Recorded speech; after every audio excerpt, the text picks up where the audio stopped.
Bonjour à tous, je vous retrouve aujourd'hui pour une vidéo focus. Oui, je pense vous surprendre un petit peu, les vidéos focus, j'avais lancé ça il y a un moment. Donc focus dans le sens faire le focus sur un projet en particulier pour pouvoir vous parler du projet, récupérer un petit peu toutes les infos que j'avais pu vous dire dans des différents épisodes de podcast. Voilà, c'était un style de vidéo que j'aimais bien, j'avais passé du temps d'ailleurs à trouver le mot focus, je me rappelle, à consulter différentes personnes, je crois qu'il faut plus appeler ça focus, zoom, etc. Et par la suite, j'avais laissé ça de côté puisque j'avais repris mon blog et je trouve que le blog permettait d'avoir des infos plus précises, plus complètes sur tout ce que je pouvais dire et que sinon sur YouTube, il y avait mes épisodes de podcast malgré tout, surtout que je mets bien sous chaque épisode toutes les infos que vous pouvez retrouver dans l'épisode et au moment où j'en parle. Donc ça me paraissait être assez complet. Sauf que voilà, je viens de finir un projet tricot et puis j'avais envie de faire une vidéo focus sur ce projet parce que déjà ça faisait un moment que j'avais pas fini un tricot, et puis quand je vous l'ai présenté dans le podcast, il n'était pas bloqué, et voilà, du coup en plus c'est un projet que j'aime bien, donc j'ai eu envie de faire une vidéo focus sur ce projet, et donc il s'agit du Windfell de Jennifer Steingass. Pour l'instant je vous montre que ça parce que c'est le plus important.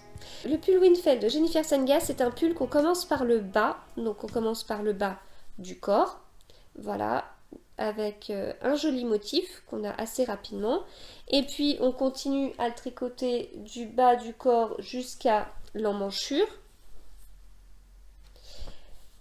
Ensuite on fait les manches, pareil, on commence par le bas des manches jusqu'à l'emmanchure, on fait les deux. Et puis une fois qu'on arrive sous l'emmanchure, eh bien on suit les explications, on prend les manches qu'on insère sous chaque emmanchure, donc c'est-à-dire on a notre corps qui est sur notre grosse aiguille, une fois qu'on arrive, on tricote, une fois qu'on arrive à l'emmanchure, on insère la manche, ensuite on reprend les mailles de devant, on insère l'autre manche, et puis voilà, et du coup tout est assemblé. On m'a demandé de faire des vidéos focus sur ça, des vidéos tuto du coup sur comment assembler. J'avoue que j'y pense pas quand je le fais, et puis après j'ai tendance à suivre bêtement les explications en fin de compte. Une fois qu'on rassemble le tout, on a pas mal de rangs, vous voyez, pas mal de rangs unis, où on vient faire des diminutions avant d'arriver au jacquard. Donc ici, les diminutions se font en raglant, mais une fois qu'on est dans le jacquard, les diminutions se font comme un yoke, c'est-à-dire qu'on va faire des diminutions du style une maille toutes les 8 mailles, etc. Voilà, pour pouvoir creuser et continuer. Et le col se termine par un I-cord, donc moi c'est mon troisième pull de Jennifer Steingass que je fais.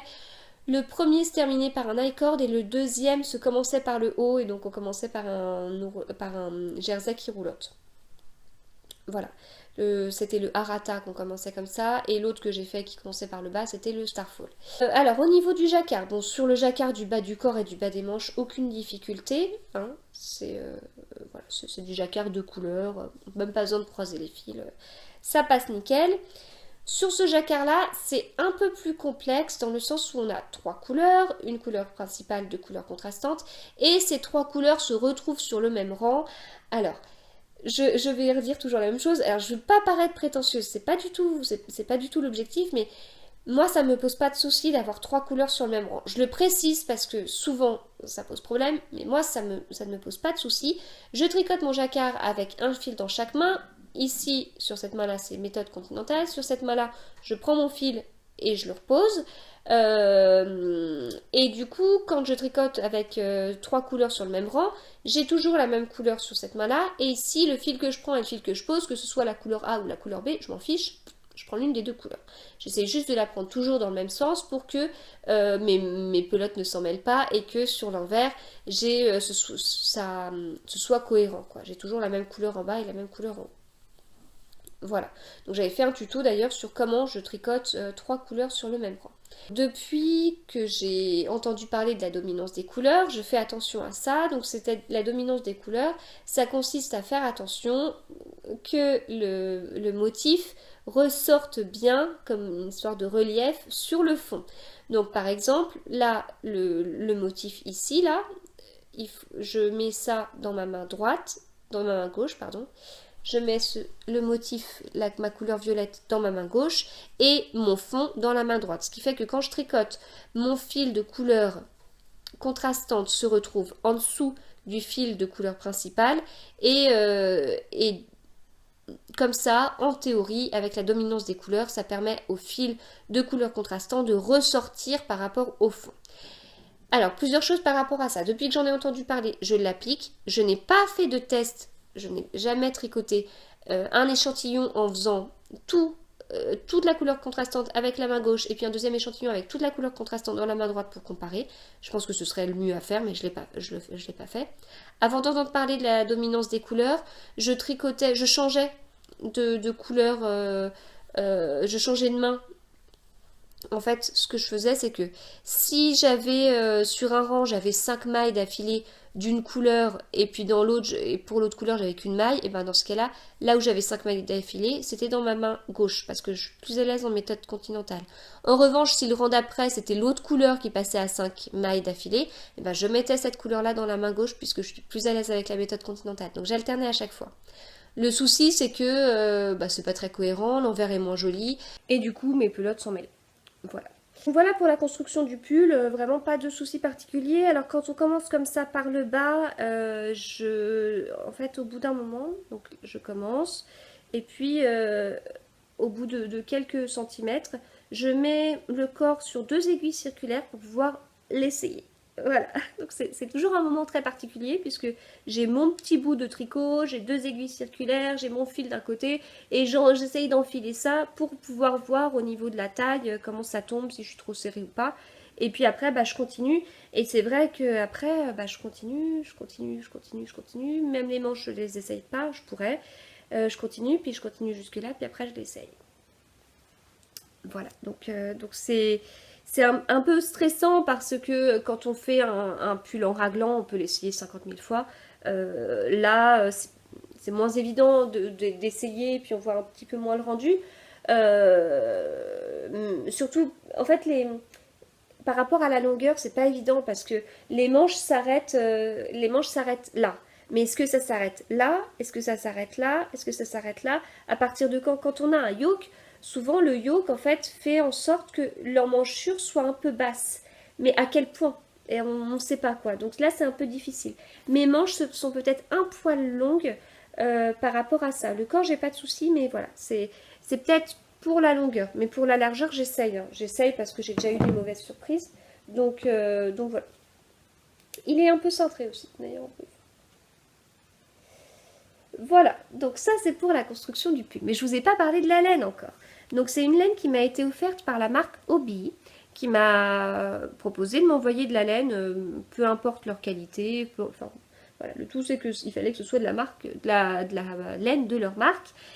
Et donc j'ai choisi la qualité Highland Wool, qui est une qualité qui permet, une qualité qui est de la 100% pure laine, et dans le descriptif de la laine, c'est indiqué qu'elle est sympa pour les jacquards. Voilà. Donc quand j'ai vu ça, je dis ah oui, il faut trop que je fasse ça. Il faut trop que je prenne cette laine-là parce que ça correspond bien à ce que j'aime. Et vous voyez là la couleur. Voilà.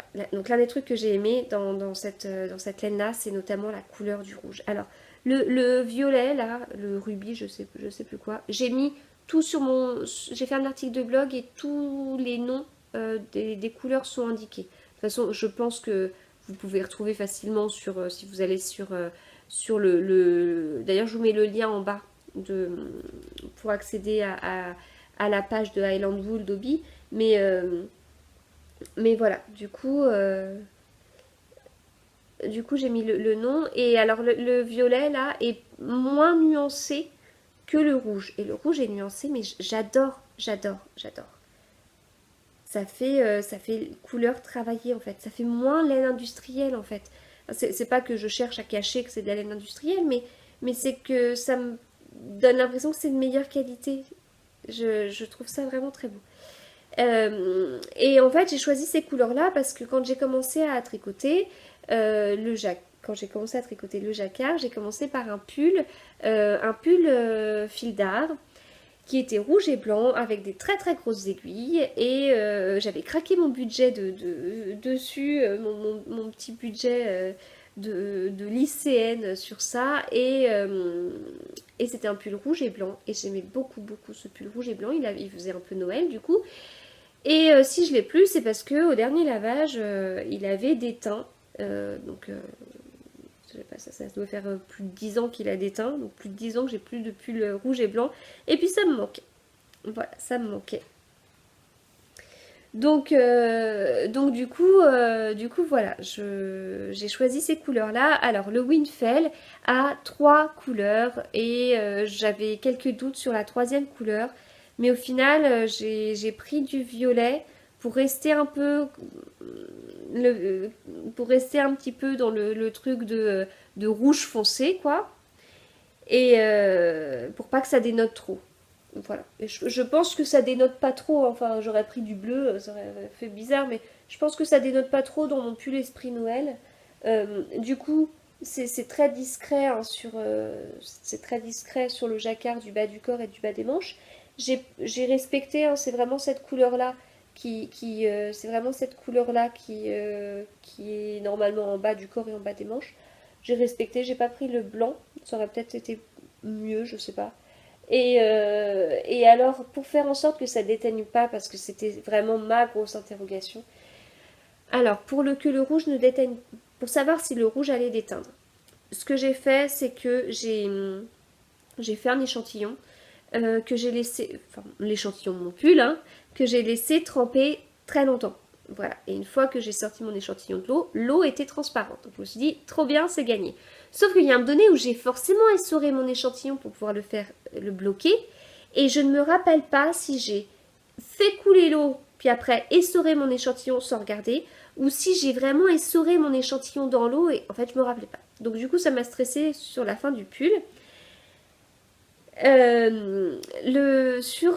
Pour la partie, pour le violet, ce que j'ai fait, c'est que j'avais une pelote. Donc la pelote, je l'ai défaite. Donc je l'ai entourée autour de chaises. Hein, j'ai déroulé tout mon fil autour de 2 chaises.